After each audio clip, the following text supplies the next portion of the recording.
D'accord. Très bien. Claude Jorda, qu'est-ce que vous pensez de cette position du CICR, qui est évidemment Moi, je pense, inscrite dans sa je pense qu'il y a ONG et ONG. Je pense que le CICR a une tradition d'un siècle, et je pense qu'effectivement, on avait tenté au tribunal pénal international de faire témoigner, le procureur voulait faire témoigner le CICR. Je crois que ça n'a pas été possible. Je pense qu'il faut garder au CICR sa spécificité, parce que l'expérience m'a montré que les ONG ne sont pas neutres, pas toujours neutres, pas toujours, notamment des ONG locales. Les ONG locales sont prises dans le conflit. Ce qu'il faut bien voir, c'est la différence, j'y reviens encore, entre un tribunal dit ad hoc, Yougoslavie, Rwanda, pour prendre les deux plus grands exemples, qui sont créés par le Conseil de sécurité, le conflit est terminé. À ce moment-là, le procureur peut enquêter, il a une mission nettement définie. J'enquête sur les guerres balkaniques. Terminé, il ne fait pas autre chose. Et puis, la Cour pénale internationale, qui, elle, a un mandat, bien sûr, universel. Et je crois que, quand on regarde ce qui se passe sur le terrain, vous avez une multitude d'ONG. Mais ces ONG sont, j'allais dire, trimballées dans des pays en conflit permanent. Et ces ONG, évidemment, sont dépendantes aussi, pas toutes, dépendantes en partie des parties au conflit. Et elles peuvent être manipulées. C'est pour ça que je crois que le CICR, nous l'avons ressenti quand j'étais président du TPI grec, nous l'avons ressenti évidemment comme une certaine forme de frustration, mais je pense que la force du CICR, c'est cela. C'est cela. C'est la neutralité. Ça permet d'aller au Népal et d'aller au-devant de ce souverain qui depuis a été déchu, et en même temps des forces maoïstes. C'est ça, le CICR.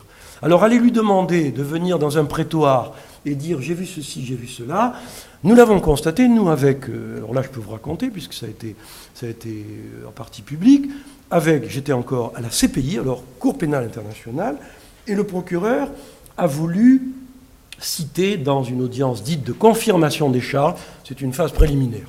Vous pouvez oublier tout de suite, une phase préliminaire. Ce n'est pas le procès. Le procès n'a pas encore commencé. Eh bien, le procureur a voulu citer une fonctionnaire, française d'ailleurs, fonctionnaire de l'ONU. Il a même préparé dans cette horrible terminologie anglo-saxonne, le proofing. C'est-à-dire on prépare le témoin. Préparer le terrain, vous savez, ça veut tout dire, hein, préparer le témoin. Je mets entre guillemets préparer le témoin. Eh bien, nous nous sommes opposés au proofing. Le proofing, ça veut dire qu'on fait venir le témoin 8 jours avant à La Haye, on le met ou on la met dans un hôtel de luxe au Méridien à La Haye.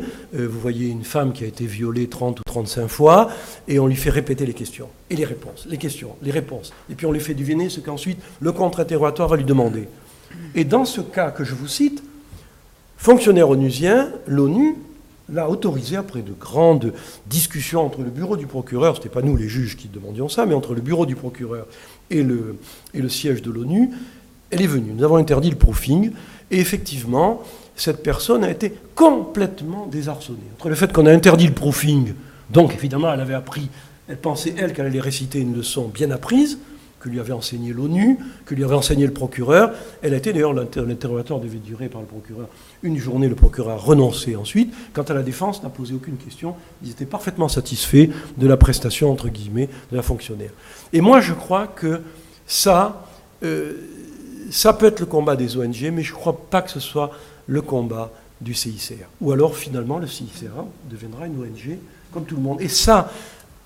je crois, je ne dis pas ça parce qu'il y a Lise Boudreau ici, mais je crois que l'honneur d'une civilisation, c'est d'avoir le CICR, c'est quand même un siècle et demi quand même. Hein. Voilà, pour moi, ce que je pense. Et surtout, j'insiste, dans les pays qui sont en conflit actuellement. République démocratique du Congo, comment voulez-vous qu'une ONG à l'heure actuelle fonctionne au Nord Kivu ? C'est très difficile. Alors vous avez Médecins du Monde, je ne critique pas toutes les ONG, attention, il y en a qui font un travail fantastique. Mais les ONG locales, par exemple, ou les antennes des ONG internationales, mais qui sont locales, extrêmement difficile. Parce qu'en plus, le procureur va aller sur le terrain en conflit. Il va les harceler d'une certaine façon. Alors quand je dis ça, on dit que je veux terroriser le procureur. Non, mais je l'ai vécu tout cela. C'est-à-dire ? Eh bien, c'est-à-dire que le procureur, qu'est-ce qu'il faut ? Nous sommes, je le dis pour nos auditeurs, nous sommes dans une procédure largement de droit anglo-saxon, common law. Je simplifie, procédure largement accusatoire. Normalement, le procureur doit enquêter à charge et à décharge. Nous savons tout à fait que c'est extrêmement difficile. Alors, qu'est-ce qu'il fait ? Il va sur le terrain, évidemment, il lui faut des témoignages, il lui faut des documents, il lui faut des vidéos. En plus, il est soumis à des contraintes qu'impose le statut. La défense a le droit de venir investiguer les locaux du procureur. De même d'ailleurs que le procureur peut aller investiguer dans les locaux de la défense. Donc à ce moment-là, le procureur, lui, il faut qu'il amasse, pour convaincre les juges, il faut qu'il amasse une documentation considérable. Il lui faut donc, et c'est une procédure qui est largement testimonial, comme à Nuremberg d'ailleurs, il ne faut pas se faire d'illusions. On présente des vidéos, tout ce qu'on veut, mais c'est largement testimonial, basé sur le témoignage. Donc il lui faut beaucoup ces témoins. Donc, quels sont les relais qu'il a ? Ou bien il a la MONUC, c'est-à-dire la force d'interposition. Vous voyez comment elle est, la MONUC à l'heure actuelle. Ils sont quelques milliers, je crois. Oui, ils sont quelques milliers, vous avez vu comment... Et en général, cantonnés dans leur caserne. Cantonnés dans leur caserne, ou bien le bataillon néerlandais à Srebrenica. Donc, qu'est-ce qu'il faut que fasse le procureur ? Évidemment, il va aller bâtir souvent son dossier. S'il était là, il protesterait contre ce que je dis. C'est dommage qu'ils ne sont pas là. Mais il va bâtir son dossier. Il faut qu'il convainque les juges. C'est pas gagné, vous savez, c'est pas gagné. C'est pas le procès Papon que j'ai vu à Bordeaux, où tout d'un coup, le procureur général voit arriver des documents qui arrivent des archives, procédure des cours d'assises françaises. J'étais à Bordeaux, mais je n'ai pas que requis dans le procès Papon. J'étais déjà parti, j'étais à Paris. Et où tout d'un coup, le procureur général se lève et dit « Ah, j'ai quelques documents, monsieur le président, vous pourriez les passer à Maître Varro qui défend monsieur Papon. » C'est pas du tout comme ça que ça se passe. C'est extrêmement formaliste. Donc, il lui faut des témoins. Et ces témoins, évidemment, il faut aller les chercher auprès de la MONUC, cette force qui souvent ne peut plus sortir des casernes, parce que la guerre éclate, la guerre perdure. Elle ne sortait pas avant. Hein. Elle ne sortait pas avant, d'ailleurs. Bon, donc si vous voulez, comment mettre le CICR dans une telle galère ? Je crois personnellement que ça ne serait pas bon. En tout cas, c'est mon avis personnel.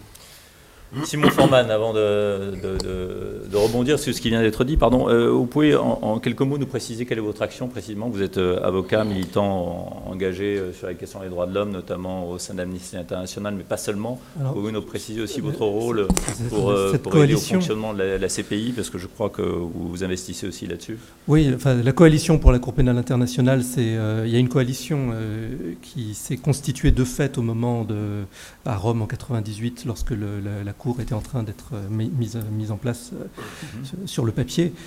Toutes les ONG qui en avait des centaines, qui suivaient ce sujet-là, se sont constituées au sein d'une coalition internationale pour la Cour pénale internationale qui a survécu jusqu'à aujourd'hui. Je crois qu'il y a 2200 ONG qui sont membres c'est-à-dire toutes les ONG qui, d'une manière ou d'une autre, chacune avec sa spécificité, s'intéresse à ce travail-là. Il n'y a pas que des ONG, il y a des barreaux d'avocats également, je crois. On a en France une petite coalition française pour la CPI, où on est 45, vous le disiez tout à l'heure, où on a des ONG de tous les humanitaires, mais aussi droits de l'homme, des barreaux, des syndicats de magistrats, d'avocats, d'enseignants, avec un ordre du jour, un agenda qui est le nôtre, qui est plus franco-français, qui est de faire en sorte que la France participe complètement au jeu de la Cour pénale internationale. D'abord qu'elle ratifie quand ça n'était pas fait, qu'elle adapte sa législation, ce qui n'est toujours pas fait 10 ans plus tard. On a encore... C'est-à-dire vous savez qu'en signant le statut de Rome et ensuite en le ratifiant, ce qui a été fait en 2000,